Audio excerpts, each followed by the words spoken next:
Maddie here, and this is my wonderful, awesome eldest sister, Hannah, and one of her dogs, Poa, and she's visiting me for the weekend, so I was like, while you're here, let's film a video and just see what happens. So that's what we're doing. Yep.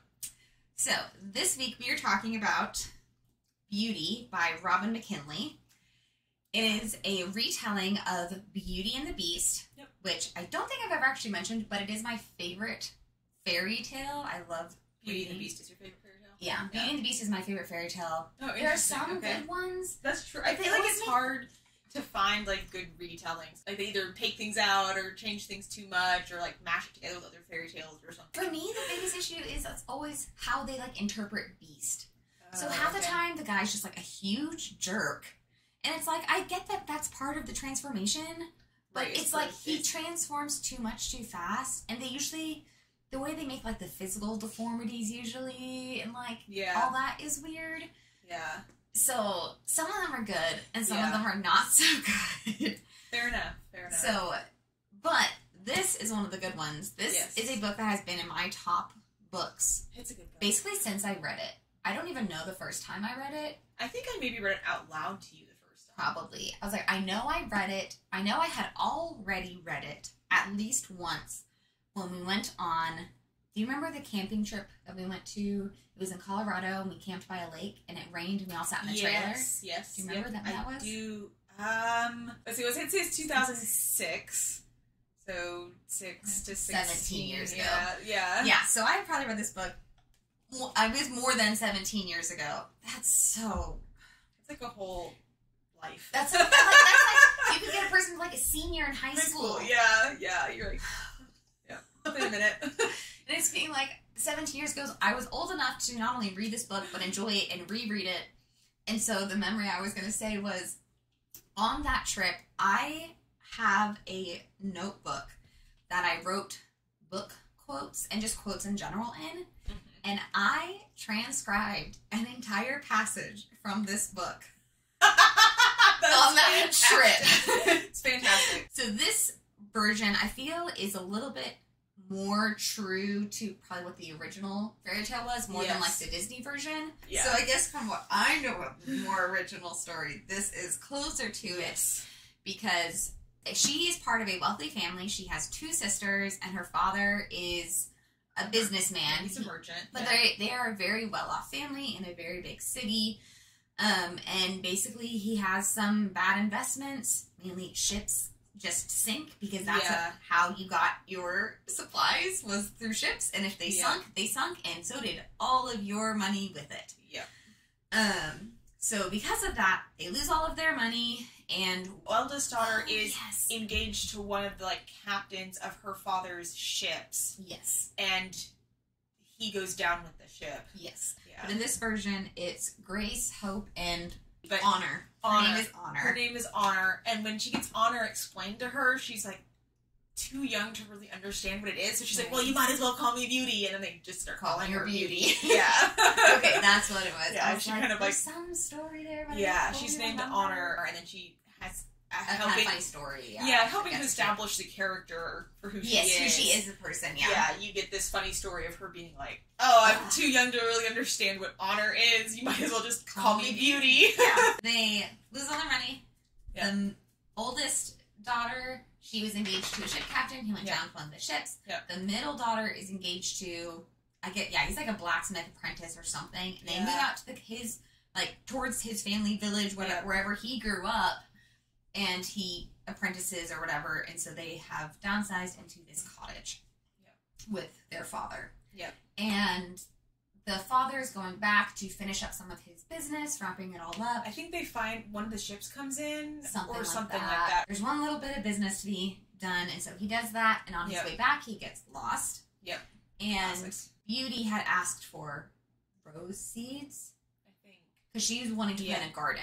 She wants to plant a garden, so she asked for rose seeds. And father gets lost, stumbles upon the castle, he sees the roses, and he takes a rose. I will say, so I love Robin McKinley. She's my favorite author, probably, ever. I have actually read everything she's written. Her description of roses is, so beautiful. It's so lush. You're just like, oh, these... I mean, like, you cannot grow roses like she describes. First of all, they're magical roses. Second of all, like, she's writing about them. It doesn't have to be real. But it's just, like, they are so beautiful and so... I mean, like, I would take a rose. Like, as someone who gardens, it's like, oh, yeah, I would love roses like that in my garden. Absolutely. I want roses. And I, like, try to grow a rose, and I'm like, I do not want roses. But so her dad takes a rose. The beast captures him. I don't think he takes him. I think doesn't he, like, immediately ask for one of his daughters? Yeah, when the father doesn't offer it up, and they don't come find him. But Right, because he goes home. Yeah, because he goes back home and tells his daughters. So he's let go. Beauty doesn't have to go find him, but he's let go. He goes back home, and he tells his daughters that someone needs to go back. Yeah. In his stead, if they don't want, or he has to go back. And Beauty offers herself up, being the youngest. She's like, I'm the most expendable. Yeah. Let me go, sort of thing. So she goes back, and it's magical in that you can't find it unless it wants to be found. Right. So... Yeah, when she goes this first time, like, back in her father's stead, she's riding the family horse, and just, like, as soon as they cross into the woods, like, behind the house that they live in, the road is there to the beast's castle. Yeah. So it's, like, as soon... Like, she doesn't have to go looking for the castle, she doesn't have to go looking for the road to the castle. It's, like, as soon as she walks through the wood line... It's just there. And then she's at the castle. Yeah. From there, it's very typical Beauty and the Beast fashion. He's very angry. She's very scared. Yeah. She does lots of riding her horse to, like, the edge of the property every single day. Yeah. And Robin McKinley, again, like I said, she's my favorite author, and she loves horses, and she loves dogs. You can see that in her writing, like, they're always well described and, like, well cared for, and you're always like, I'd love to have that as a pet. You know, like, please sign me up. And you know, like, you go with your, like, fantastical roses. I'll take one dog and one horse, please. Right. You know? And she has some funny interactions with, like, the invisible servants. Yes, I was about to say. That's in the classic fairy tale, so this is one of the big changes Disney made, was they made the servants into furniture. And originally they were invisible. They're turned into, like, wind spirits or sprites or something like that. Beauty, that's the same, like, they're invisible. They're people shaped, but they're invisible. And she can talk to them and stuff. Yeah, she can talk to them, but they can't talk back. So once she's been there a while, as she's falling asleep, only as she's kind of, like, on that edge between, like, wakefulness and sleep, does she ever hear them. She never, like, when she's fully awake, she can't talk to them direct. Like, she can talk to them, but, like, it's not a conversation. But it's not a conversation, yeah. They don't talk back. They might... They clearly hear her because she'll tell them to, like, you know, stop or... Do this do that. Yeah, I don't want to wear this or whatever, and then they'll change things. But I was like, I want to talk about the invisible servants, because that was the passage I transcribed, was when they're trying to dress her up for dinner. They put her in this beautiful dress, and Beauty doesn't think that she's a beautiful person. And there are no mirrors in the castle... because the beast doesn't want to see himself. Yeah. So they put out, like, a gorgeous, like, ball gown with, like, beautiful jewelry to go with it for her to wear down to dinner one night. And she is like, I refuse to wear it. And so, like, they put bracelets on, and she, like, pulls the bracelets off and throws them. But, like, the servants catch them in the air and, like, stop in air and then come back onto her.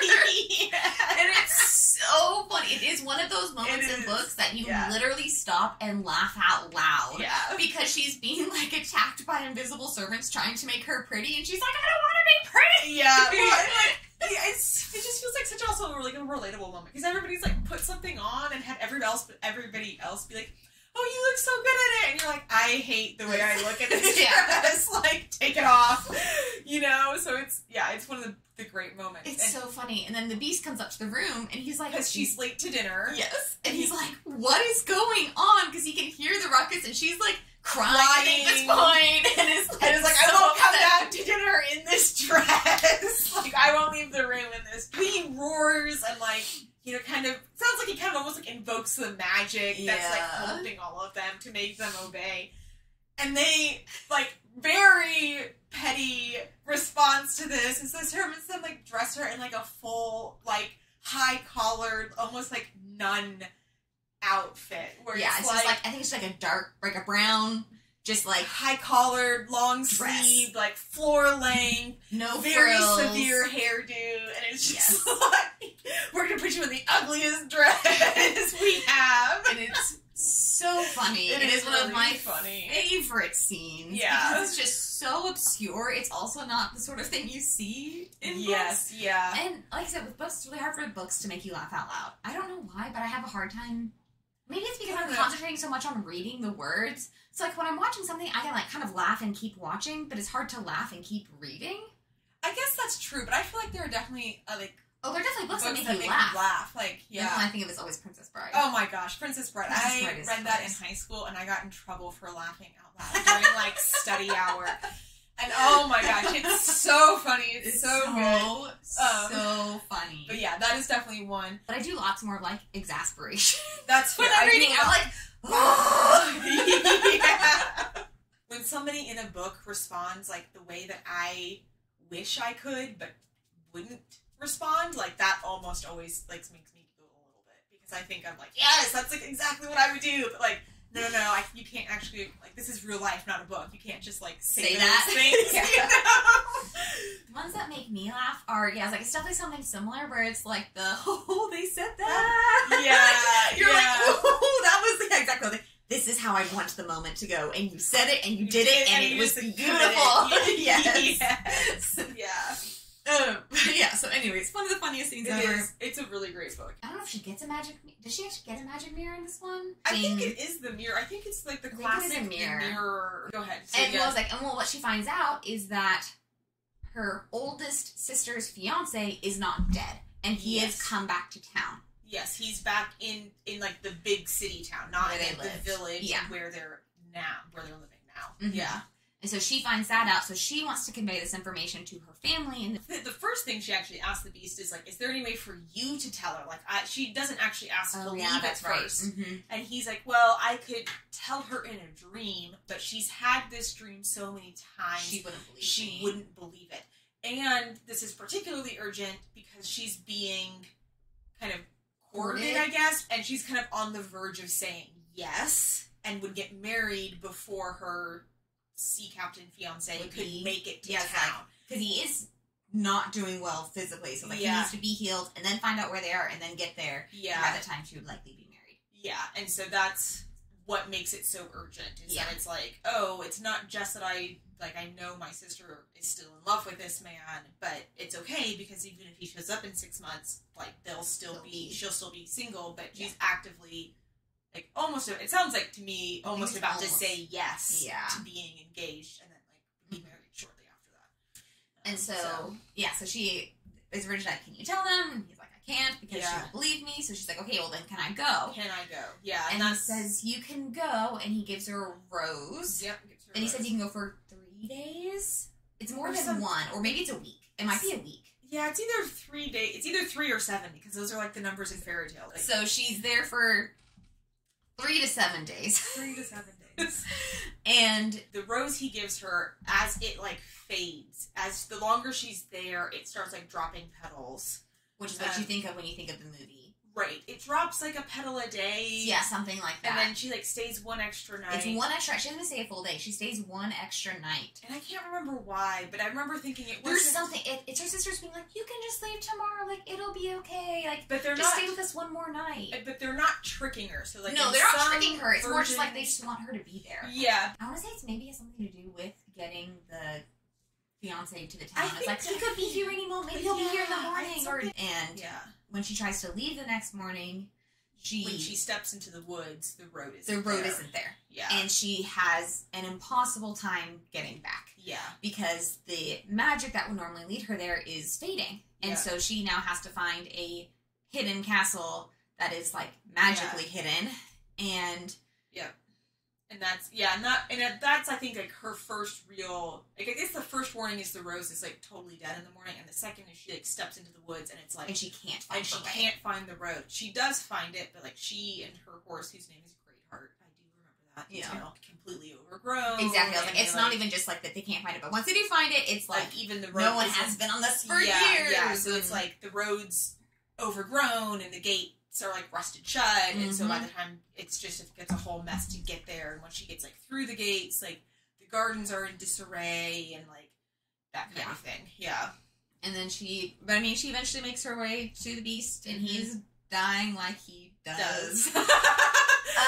He almost always does in Beauty and the Beast. Yes, that's part of the story. Yes, and what's so funny, because now I'm thinking about it, the versions are that he'll stay a beast forever, but when Beauty gets introduced is when he actually, like, almost dies.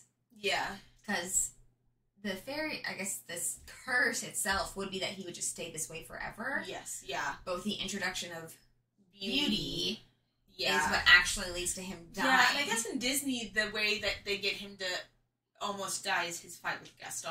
Well, no, it's both her leaving. Well, okay, no, it's not her leaving. Isn't like magically making him worse. He's just brokenhearted. He's brokenhearted, and then when Gaston comes initially, he's like, "Oh, just let them in," and we'll he doesn't even care. Yeah.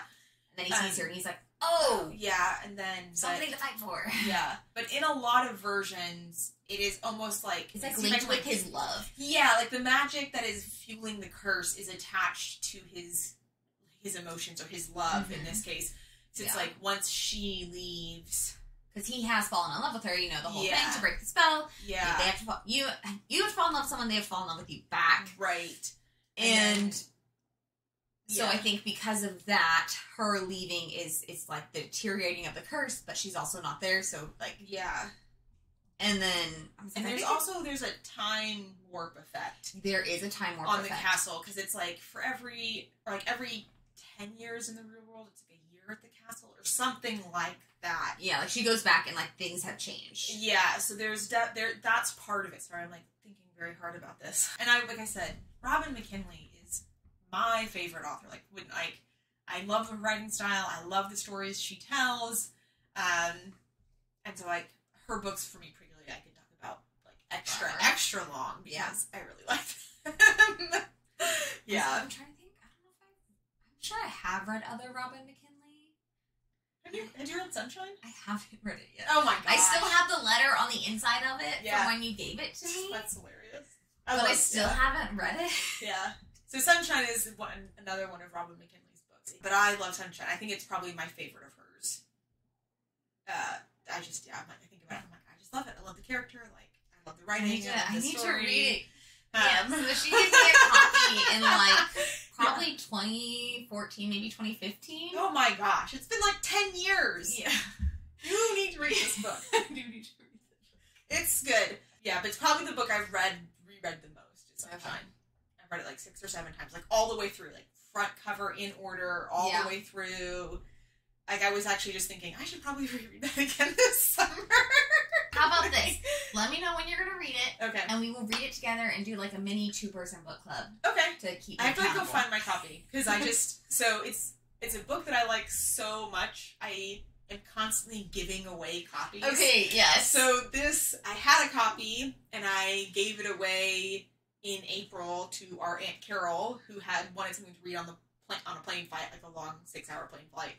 And I was like, I love this book, read this one. That's how I am with the Countess Below Stairs. Yeah. I literally have a stockpile to give to people. Yeah. If they show interest. Well, if I ever, Sunshine, there are 2 things about it. So when I first read it, I read it in like the trade paperback copy. And it is the only acceptable cover. And I have very strong feelings about covers, yes. So yeah, they've reprinted Sunshine several times with other covers. And I literally was like, called up a bookstore once and was like, I'm looking for this book, do you have it? And they were like, yeah, this, and I was like, what is the cover? He's like, it matters. It matters. And he was like, it looks like a girl's face with like some hair or something. And I was like, no, I can't. No, that's the wrong cover. Like, right book, wrong cover. I'm not literally interested. That's like real book person being like, we do judge the book by its cover. So there is one appropriate cover for this book. And one appropriate size, which is the trade paperback size, which is you. So you have the right cover and the right size. Yes. I would not give you the wrong cover. Yeah. You love me too much. I love you too much. But whenever I see the version you have in like at half price or a used bookstore or a garage sale or like anywhere, I just buy it and then I have a copy to give away.